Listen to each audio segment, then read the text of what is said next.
বল প্লাগটা খোলার পরে এখন এই জায়গা আছে এই যে সিঙ্কের কলটা খুলে দেখি কি সুন্দর কল দিছে। তো কলটা লাগানোর আগে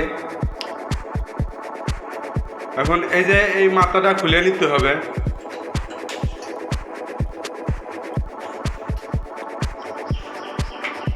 এইভাবে করে নিতে হবে। তারপরে মাথায় থ্রেড টেপ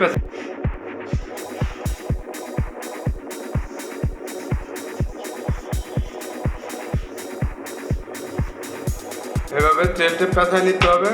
গন প্লাগটা খুলে, আর এই গন প্লাগ খোলার আগে উপরের থেকে আপনারা পানির লাইন বন্ধ করে নেবেন আগে।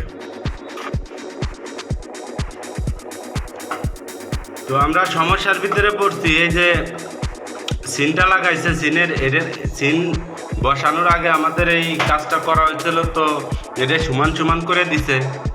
এখন এই যে কলটা লাগানোর সময় বাইরে যাচ্ছে, তো ওখানে বাইরে যাচ্ছিল। তো আমরা এখন লাগাই দিছি। এই পাশে চাবিটা খুলে কলটা লাগাই দিছি। তো চাবিটা এখন লাগাই দিই।